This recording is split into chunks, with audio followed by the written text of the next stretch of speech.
Hey there everybody, welcome to Auto Bears, and this is the Polestar 2.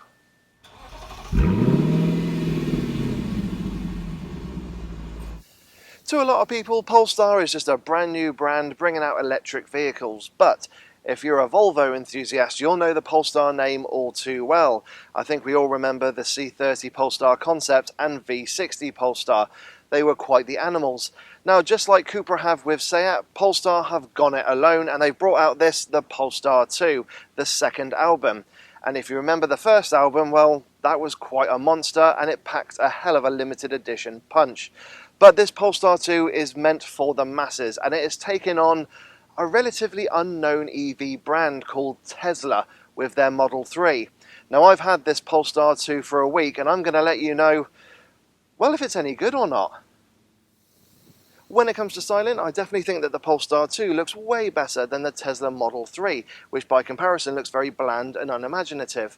And I do love the fact that this is very distinctive and very sexy in its design language. Now, with the Polestar 1, you could have been mistaken that you were looking at a big plush Volvo coupe, but with the Polestar 2, we're getting a lot more Polestar design language in this car.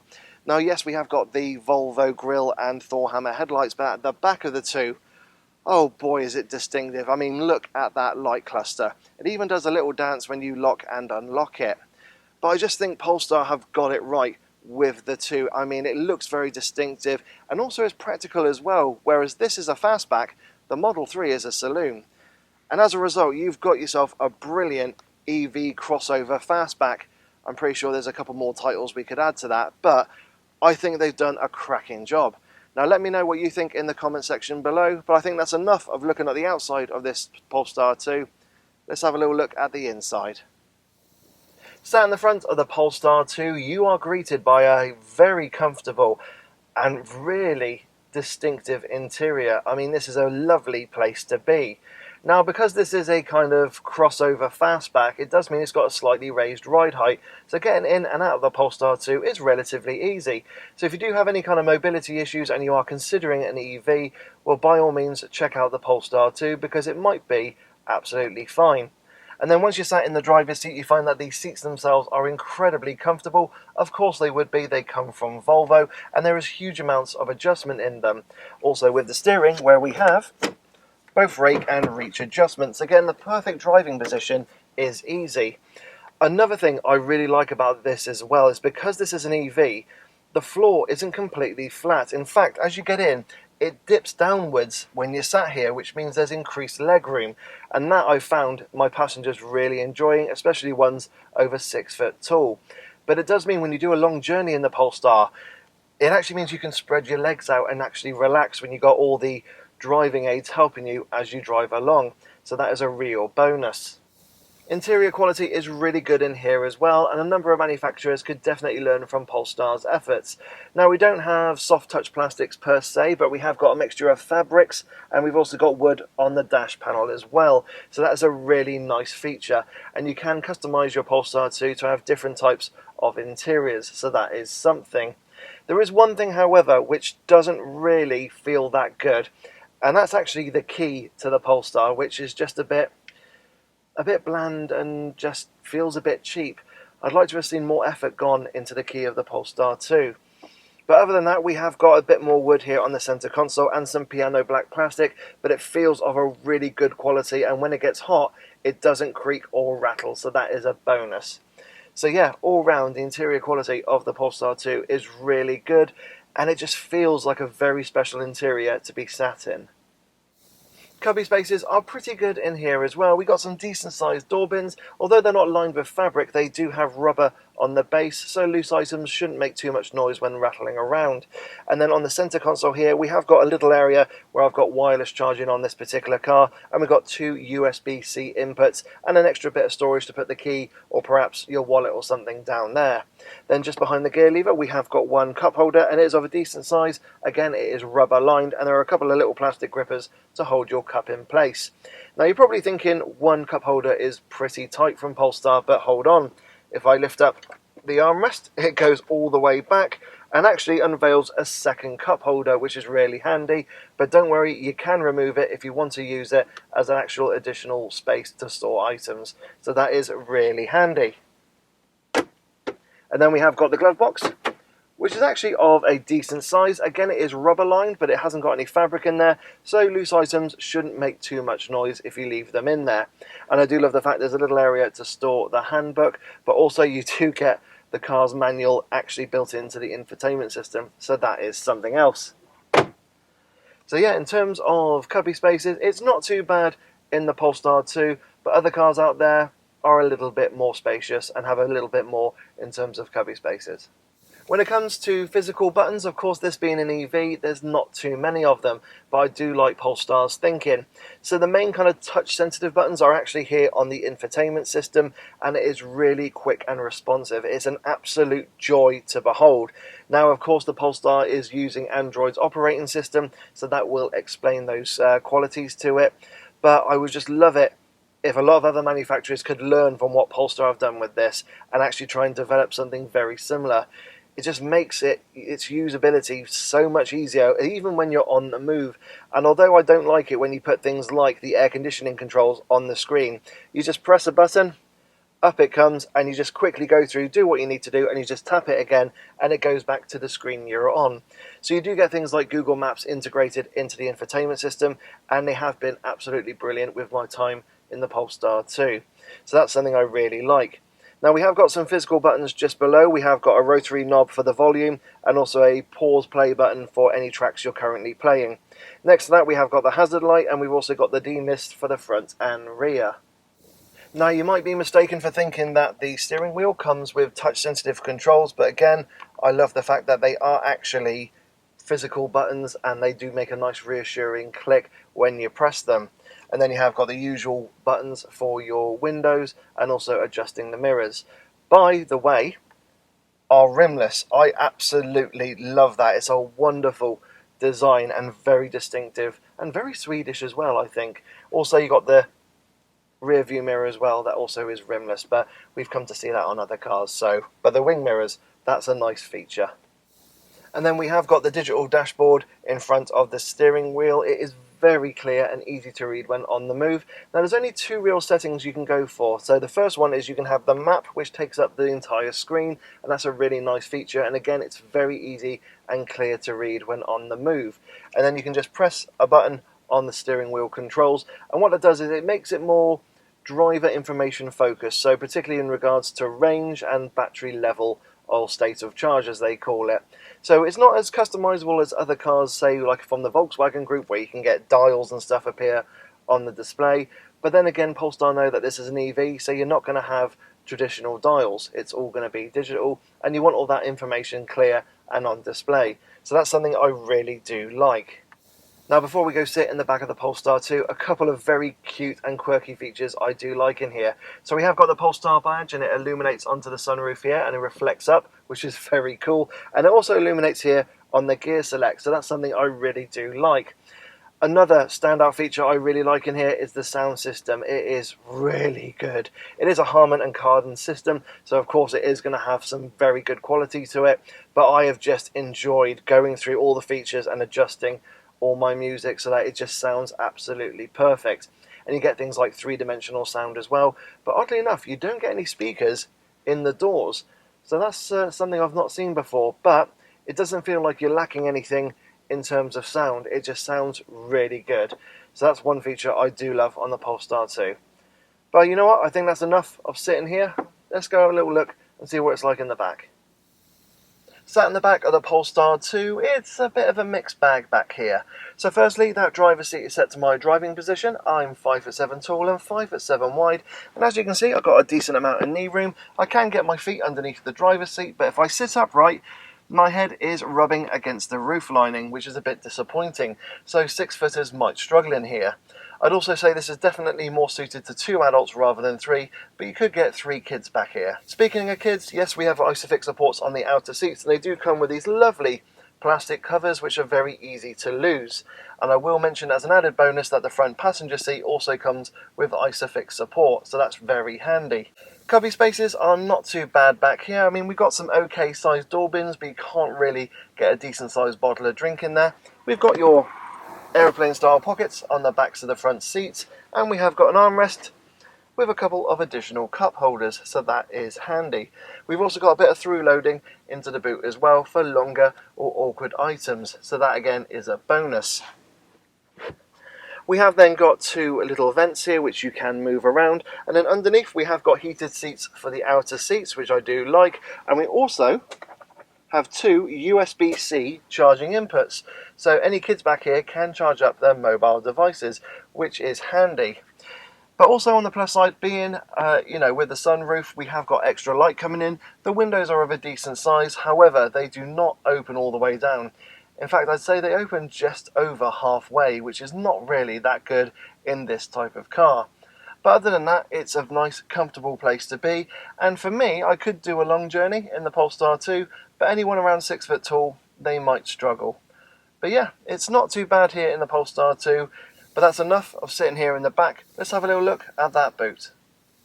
Opening the boot on the Polestar 2 presents you with 405 litres of space, which isn't really a huge amount of luggage capacity for this segment of car, but it is actually very usable for your week shopping and getting a few weekend bags in there. But compared to the Model 3, which it only comes as a saloon, having this as a hatchback / fastback means you've got a gigantic opening for the boot, which is really handy. Also, what I like as well is it is packed full of features. So we have got some really sturdy tethering hooks. We've also got a 12-volt socket, a little strap here to hold something in place, and on the other side we've got a bit of netting for your first aid kit. Also, we have got this center section which opens up. Oh, there we go. So it actually means you can separate items in the boot and also hang a couple of bits of shopping off the hooks. That's very Volvo in its design.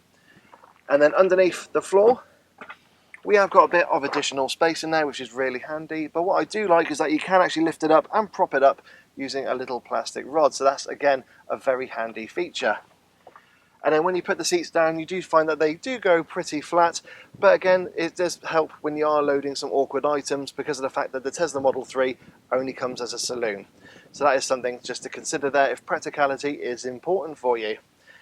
So yeah, in terms of boot capacity, it's not too bad here in the Polestar 2, but for the next generation, we could see it get a lot better. And also, we have got a bit of additional storage space under the bonnet, and that's really designed just for the cables. So that's actually really handy because it means it doesn't take up any of the space here in the boot of your Polestar 2. But you know what? I think that's enough of looking at the practicality side of this EV. I think we best take it for a drive.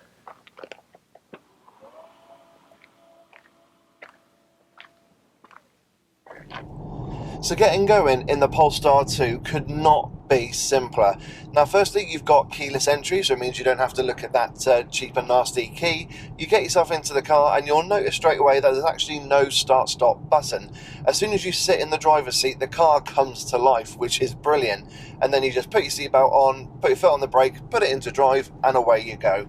Same can be said for when you reach your destination. You just park up, press the park button, and you get out the car. Then you kind of hear everything shut off, and you just press the handle to lock the car. It's that simple and easy, and it just feels really natural to do as well. You don't feel like you're missing out by not pressing any buttons. This could definitely be the future of electric cars by just following this simple process. I really do like it. And then when you get going, that you find that the Polestar 2 is a nice, easy car to drive, and it is very comfortable thanks to these seats. Of course they would be. Now, visibility is a little bit hit and miss. Now, out the front, it's absolutely fine. We've got a little bit of that raised driving position. The A-pillars are quite thick, but I've not found myself looking around them at any junctions. And the wing mirrors are a joy to behold because of their frameless design, and they do give a bit of added visibility when checking your blind spot. Of course, we've got blind spot monitoring on this car as well. However, when we look over our shoulder, we find we've got quite a thick C-pillar because of that fastback design, and also rear visibility is pretty poor as well because this is a very narrow field of vision. Now, when you are driving just normally, looking behind you is absolutely fine, but if you're looking to reverse and park and you haven't got the 360 cameras, that's when you might feel a little bit hesitant and tentative when reversing in. But you will have parking sensors and they are very accurate. But all in all, first impressions of the Polestar 2 are really positive. I really like this car, and it feels established already, even though technically they're a brand new brand. Now, technically, there are no trim levels in the Polestar 2 range. You essentially go for the short range, medium range, and long range version of the Polestar 2, and you can add some option packs if you wish to just kind of get some extra features on your car. So in a way, it's kind of a nice level playing field, and you get the car you're after anyway. So what we have is the short range version. So with that, we've got a 64 kilowatt per hour battery and a single motor up front, which means that we've got around about 220 odd brake horsepower, but ultimately range is about 270 miles. Realistically, you should be able to get between 230 and 240. We then have to jump then to the long range version, because again you have a single motor but you have the larger battery like I've got in here, and that's a 73 kilowatt per hour battery, and performance and power wise it's not really much more than the short range version of the Polestar 2. However, you can get up to 335 miles of range, which is pretty decent. And then the mid-range version is actually the performance and top of the range version of the Polestar 2 range. I know that's a little bit kind of confusing, but bear with me.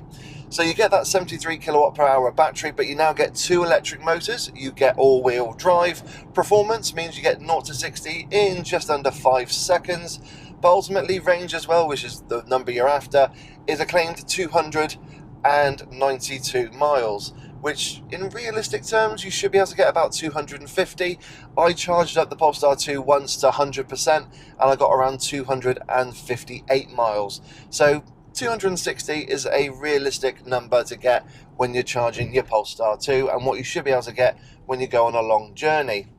Now, I'm not going to give you a pick of the range, because ultimately it comes down to what you want, but it also comes down to kind of your lifestyle and what you want from the car. If you're going to do lots of long journeys, then you're going to go for the long range version. You're not really going to care about performance, you just want to get that distance out of the battery.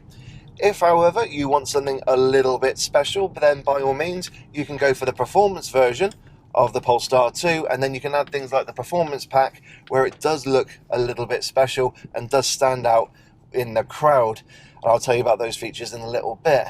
Now, with the car that I've got here, as I said, it's the 73 kilowatt per hour performance version of the Polestar 2. So I've got over 400 brake horsepower and 0 to 60 just under 5 seconds. When it comes to charging, so with a 3-pin charger, it's going to take around 38 hours. So your Polestar 2 is out for the weekend. If you're using a 7 kilowatt charger, you're looking at between 10 to 12 hours. Okay, I know between that would be 11, so you're looking at around 11 hours of charge. If you're using a 50 kilowatt charger, and you get those at service stations and the like, then you're looking at about an hour and a half. Now, with the Polestar 2, you can do supercharging. So with a 120 kilowatt charger, you're looking at going from 10 to 80% in around about 32 minutes, which is actually really decent. But I have noticed on a couple of trips I've done in the UK with a supercharger, I should say not a rapid charger, a supercharger, it did actually drop from 120 down to about 79. So it did take a little bit longer, so I wasn't able to fully appreciate those 32 minutes. But other than that, it's actually really good. I mean, it is a very quick in charging, and a thing that Polestar do recommend, and it does say that on the charging screen, is that they recommend you charge to 90% and not 100% to preserve the life of the battery. And I think that's a really smart thing to see from Polestar, because it shows as well that they're now a dedicated electric vehicle company, and they want you to get the most and the best out of your Polestar 2. So I do really like that feature, and on a couple of days I have kind of moved the charging level about, so that way I can kind of very quickly get to the charging level I need and then carry on with the rest of my day. So I do like that little feature. So yeah, in terms of charging, it is up there with the best of them, and as more and more chargers and superchargers become available in the UK, then the infrastructure gets better, then it can only be beneficial for all of us. Now, still on the subject of kind of charging, we've got the regeneration system here on the Polestar 2, and you're going via the touchscreen, which is a really lovely touchscreen, and it's so immediate in its responses. We have actually got a kind of one pedal drive system, very similar to Nissan's e-pedal, and if you have it in its normal mode, you can actually drive, I reckon, 95 to 100% of the time without having to put your foot on the brake. It is actually a really strong regen system, and you do very quickly get used to it. If, however, you don't really get used to it and you'd rather have something a little bit lighter, you can go for a low version of the one pedal driving, and that takes away about 50% of that force. So it does mean you can get a nice bit of coasting available, and you're still charging via the regen braking system. So I do like that feature. Now, in terms of drive modes, and I mentioned this on kind of other cars, that you get sport, you get eco, and you get normal. You don't really on the Polestar. You get kind of a sport mode where it just disengages the traction control a bit, but other than that, no, Polestar really want you to just kind of get the best out of this car as an electric vehicle, which is a really nice way of looking at it. It's showing Polestars not really want like Tesla or Porsche with the Taycan, saying it's all about performance, it's all about the 0 to 60 time. No, from Polestar, it's all about getting the range out of it. It's all about getting the best experience out of your Polestar 2, out of your electric EV. So that was a bit of a surprise to find in the Polestar 2, considering the performance of the Polestar 1 and the fact that this can get from 0 to 60 in under 5 seconds. But yeah, that's a nice thing I liked about it, and I didn't feel as though the car was missing out by not having a dedicated sport mode or dedicated eco mode. You could say the eco mode is just having the e-pedal or the one drive pedal in full effect. Good for you, Polestar. I like your thinking there. Earlier, there are various option packs available to you, so you can add them on to your Polestar 2. There is the Pilot Pack, the Plus Pack, and the Performance Pack. Now, the Performance Pack you can only have on the performance version of the Polestar 2, which is what I've got here, and that gives you the 20-inch alloy wheels, the Brembo brakes, the gold brake calipers, and these lovely golden seat belts, also the uprated suspension. Now, if you go for the other versions of the Polestar 2 with the single motor, you can have the Pilot and the Plus Pack, and they give you a combination of things such as the Pilot Assist, 360-degree cameras. You've also got things such as the sunroof, the Harman Kardon stereo, the wireless pad charging, a whole raft of extra features, and I do recommend those on your Polestar 2. It just aids with certain areas of driving, particularly with parking, with those 360 cameras, because they are absolutely lovely and very clear and easy to use. You can almost get to the point that you don't need to use your mirrors when you're parking, because that's how good that 360 camera system is.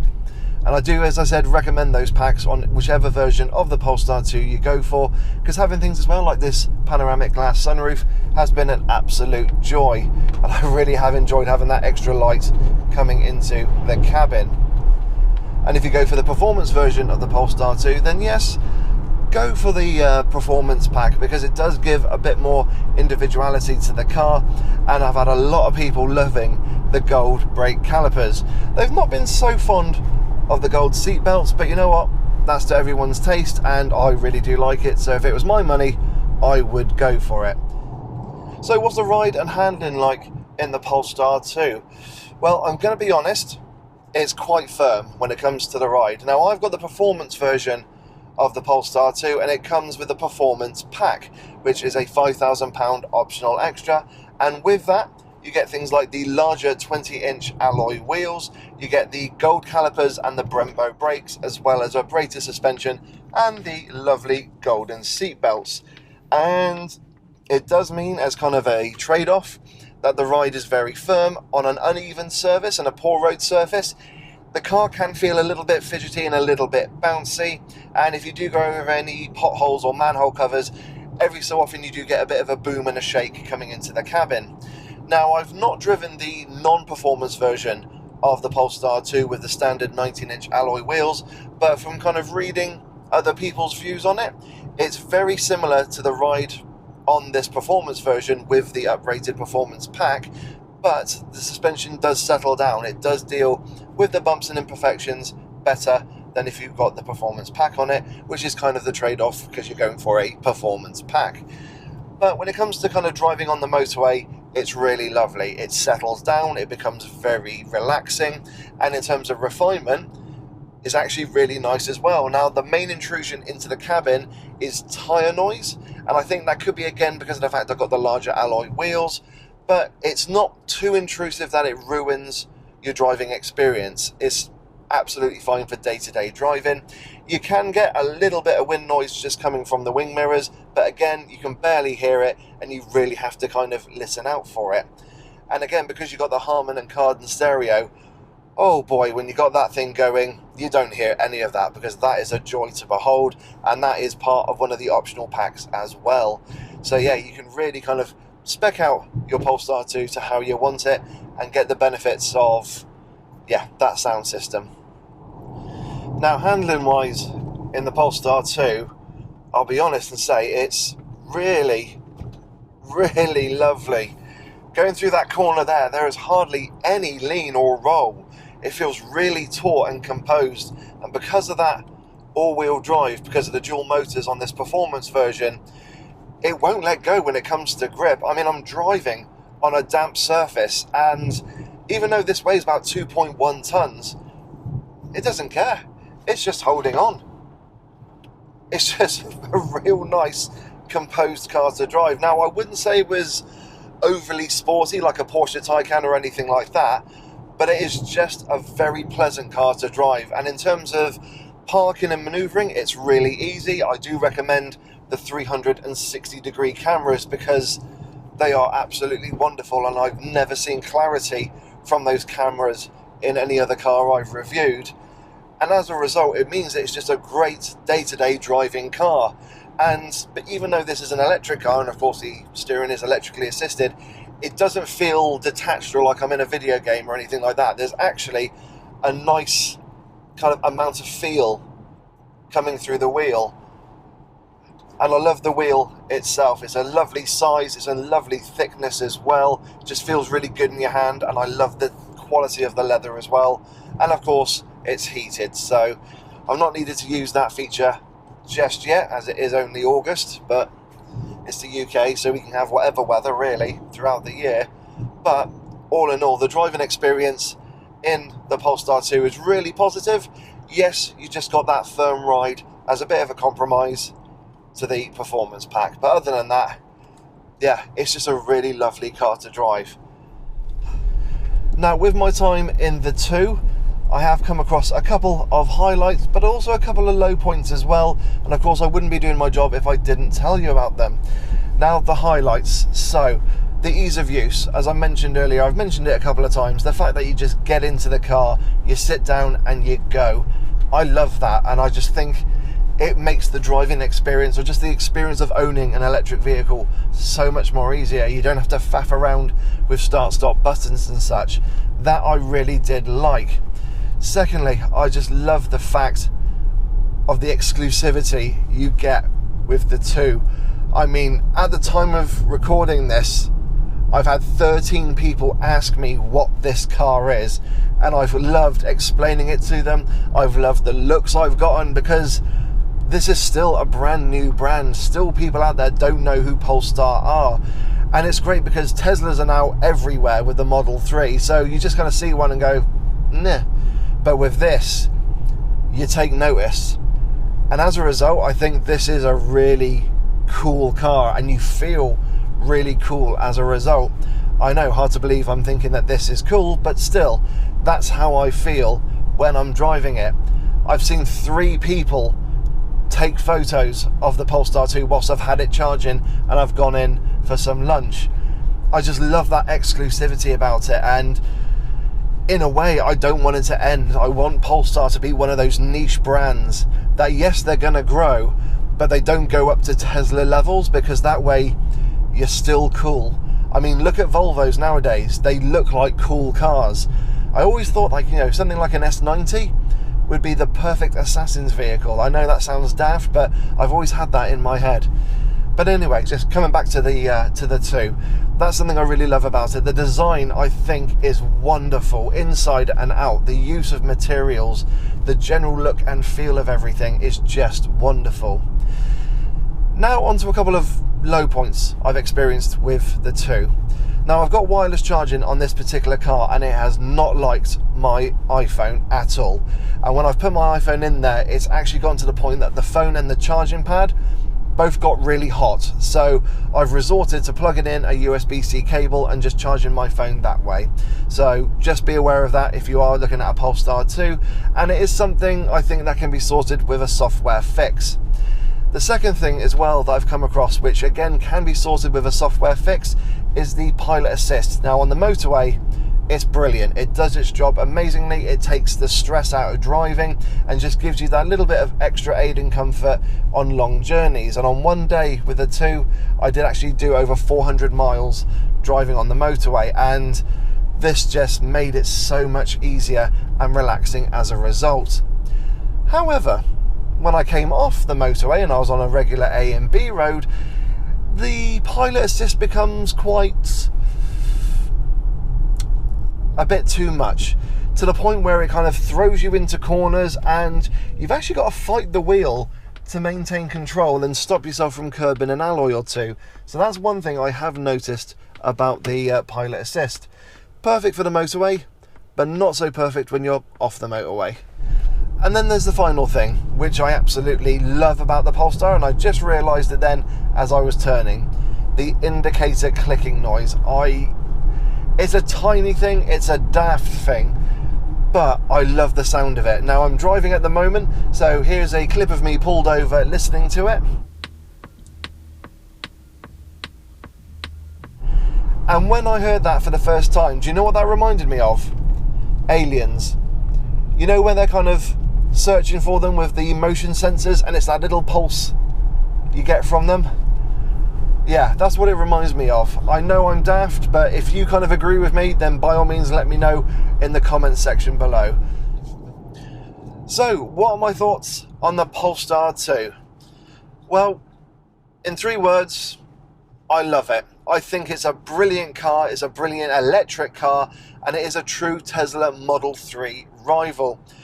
And the other thing as well is we're at that point where there are still those out there, me included, where you got that little niggle in the back of your head where you don't really want to go for a Tesla. You don't feel like they're an established brand. Now that's kind of rich from me saying this about Polestar, because they've only brought out 2 models so far and a concept car, but they've come from Volvo, so we know where they've come from. And that's where you kind of get that nice, warm, secure feeling about the car being safe, for example. So that's something I really did like about it.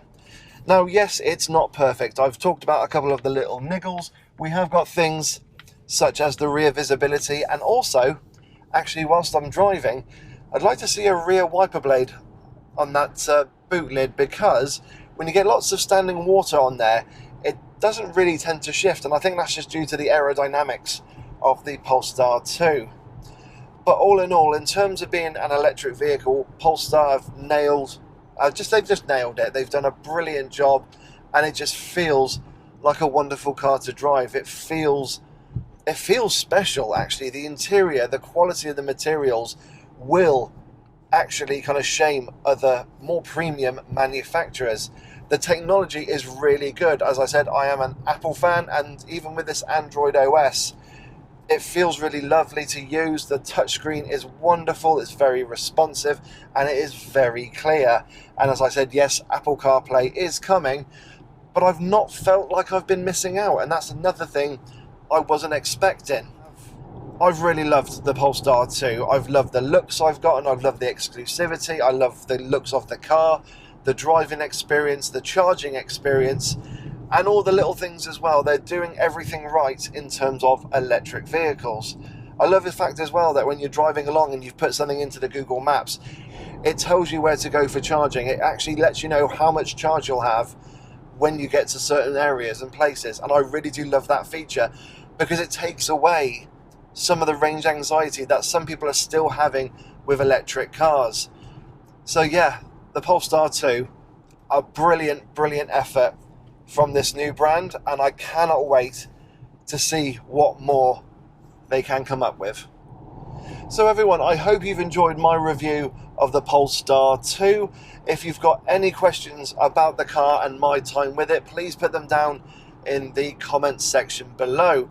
Of course, please don't forget to subscribe, hit that bell notifications icon to let you know when I, Dave the Auto Bear, bring out a new video.